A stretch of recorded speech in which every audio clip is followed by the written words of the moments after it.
पिछले वीडियो में मैं आपको ओम्स लॉ के ऊपर बारे बताया था। तो ओम्स लॉ क्या होता है, अगर आप ओम्स लॉ समझ गए होंगे तो इस वीडियो में मैं आपको पावर के बारे में बताने जा रहा हूँ। अगर ओम्स लॉ समझ में आ गई होगी तो आपको पावर समझ में आ जाएगी। तो पावर जो है बहुत इम्पोर्टेंट है ना। तो क्या कोई भी लोड है, कोई भी मशीन है या मोटर मान लिए है, तो उसका अपना पावर होता है, कितना पावर है इसका, है ना। तो कितना पावर है, कितना वोल्टेज पे ये चलने वाली है, तो हम बता सकते हैं कि कितना एम्पियर ये करंट लेगी, है ना। अगर ये पता हो जाएगा कि कितना एम्पियर करंट लेगी, तो उसको चलाने के लिए कितना स्क्वायर एमएम का वायर या फिर केबल यूज करेंगे, आप ये आसानी से निकाल सकते हैं, मिनटों में निकाल सकते हैं, है ना।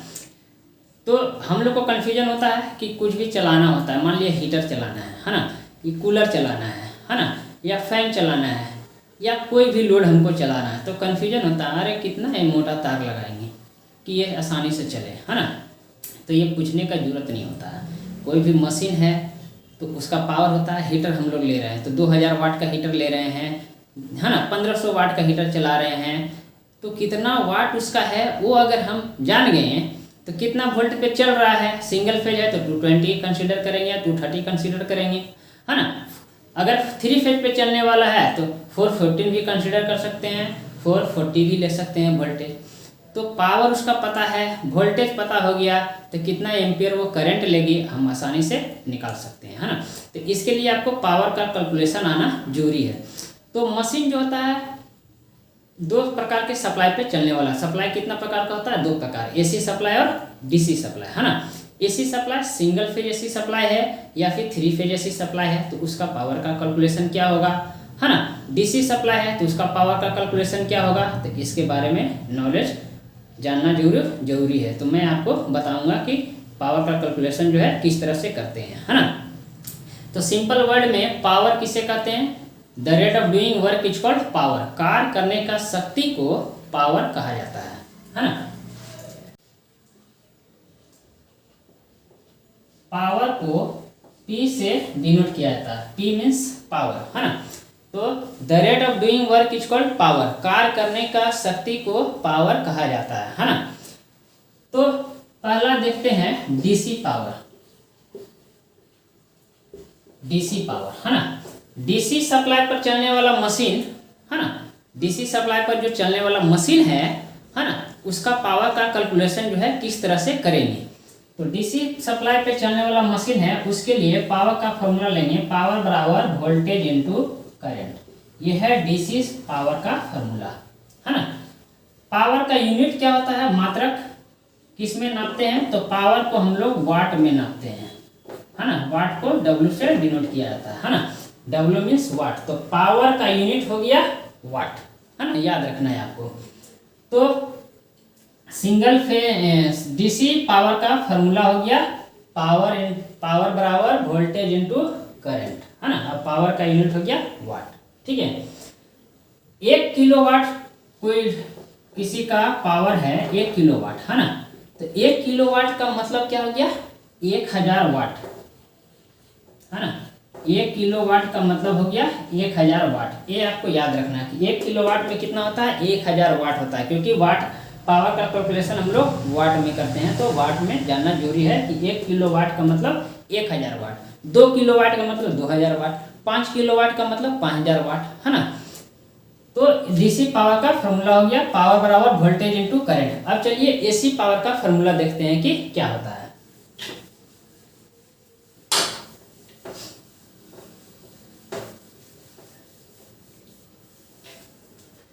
तो एसी पावर के लिए पावर का फॉर्मूला क्या होगा, एसी पावर में आपका सिंगल फेज और 3 फेज दोनों होता है।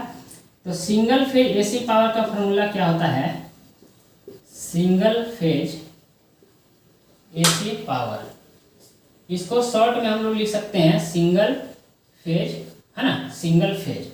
तो सिंगल फेज के लिए, सिंगल फेज एसी के लिए पावर का फॉर्मूला क्या लेंगे, पावर बराबर वोल्टेज इनटू करंट। ये है डीसी पावर का फॉर्मूला, है ना, पावर बराबर वोल्टेज इनटू करंट, जो अभी पहले बताएं डीसी पावर का फॉर्मूला। इसी में मल्टीप्लाई कर देंगे cos फाई से, cos फाई को बोलते हैं पावर फैक्टर। तो तो cos फाई से मल्टीप्लाई कर देंगे डीसी पावर का फार्मूला में, तो वो बन जाएगा सिंगल फेज एसी पावर का फार्मूला। ठीक है, तो सिंगल फेज एसी पावर का फार्मूला जो है ये है, इसको याद रखना है ना। मैं बहुत सिंपल बता रहा हूँ, है ना, बहुत ज़्यादा कैलकुलेशन याद रखने का जरूरी नहीं है, एक याद है तो उसी पे आपको सारा याद हो जाएगा, है ना। तो डीसी पावर में केवल cos फाई से मल्टीप्लाई कर दिए तो बन गया एसी पावर, है ना, सिंगल फेज एसी पावर का फार्मूला। तो cos फाई क्या होता है? cos फाई को बोला जाता है पावर फैक्टर, पावर फैक्टर, है ना। तो चलिए जानते हैं पावर फैक्टर क्या होता है। ठीक है, पावर फैक्टर क्या होता है कि कोई भी मशीन जो है जितना करंट देते हैं उसमें, है ना, वो 100% करंट को यूटिलाइज नहीं करता है, कुछ करंट जो है उसका बॉडी में लॉस हो जाता है। तो कितना करंट लॉस हो जा रहा है उसी को बोलते हैं पावर फैक्टर। पावर फैक्टर क्या होता है?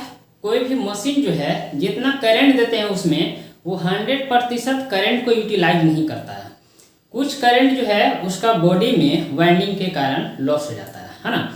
तो माना गया है कि कोई भी मशीन जो है लगभग 80% करंट जो है यूटिलाइज करता है ना। तो देखते हैं पावर फैक्टर का वैल्यू कितना होता है।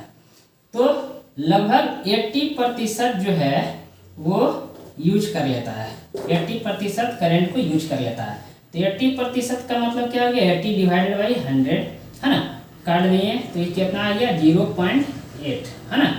मतलब पावर फैक्टर का वैल्यू हमेशा लेंगे 0.8। तो cos फाई का वैल्यू पता चल गया 0.8 होता है ना। अब चलिए देखते हैं 3 फेज का एसी का पावर का फार्मूला क्या होता है। तो ये जो देख रहे हैं सिंगल फेज एसी पावर का फार्मूला, इसी में √3 से मल्टीप्लाई कर देंगे तो बन जाएगा 3 फेज एसी पावर का फार्मूला, है ना। एक याद रहेगा तो आपको सभी याद है, थोड़ा थोड़ा जोड़ते जाना है ना। तो चलिए 3 फेज एसी पावर का फार्मूला देखते हैं कि क्या है।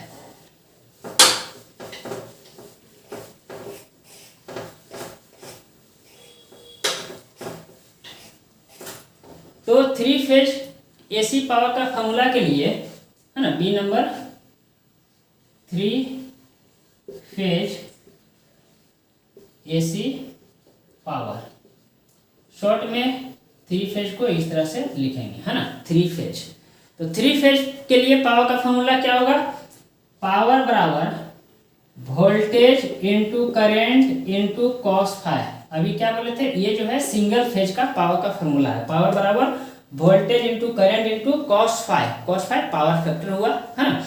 इसी में मल्टीप्लाई कर देंगे √3 से, तो ये बन जाएगा 3 फेज एसी पावर का फार्मूला, है ना। सिंपल है ना, आसानी से आप समझ सकते हैं। तो 3 फेज एसी पावर का फार्मूला क्या हो गया? √3 into voltage into current into cos phi, यानी पावर फैक्टर, है ना। तो कोई भी मशीन है उसका कितना पावर है, पावर पता होगा, है ना। कितना वोल्टेज पे चलने वाला है, वोल्टेज पता होगा। पावर cos फाई का वैल्यू क्या बता दिए? 0.8 होता है ना।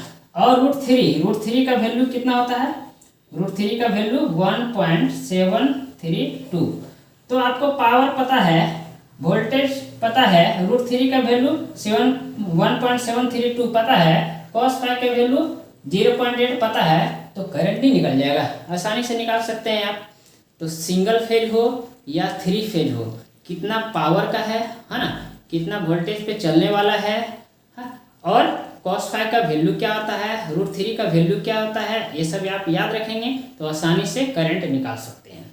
अगर करंट निकालने आ गया तो आप ये बता सकते हैं कि उस लोड को चलाने के लिए कितने स्क्वायर mm का आप वायर जो है या फिर केबल जो है इस्तेमाल करेंगे।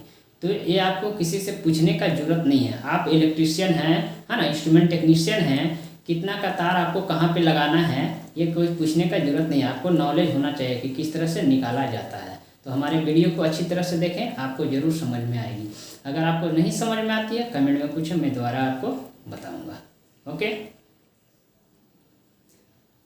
नेक्स्ट वीडियो में मैं आपका पावर के ऊपर कैलकुलेशन बताऊंगा कि कैलकुलेशन किस तरह से किया जाता है ना। कोई भी लोड है, कितना पावर का है, तो कैसे कैलकुलेशन करेंगे। तो ओम्स लॉ और पावर का फार्मूला ये सब आपको याद रहेगा तो आप इजीली कैलकुलेशन कर सकते हैं। तो हमारा आने वाला नेक्स्ट वीडियो में आप देखेंगे कि पावर के ऊपर में कैलकुलेशन किस तरह से किया जाता है ना। बहुत ही सिंपल वे में आपको समझा रहा हूँ, आपको ज़रूर समझ में आएगी। आप वीडियो को बार बार देखें। ठीक है, चलिए तो मिलते हैं आपको नेक्स्ट वीडियो में।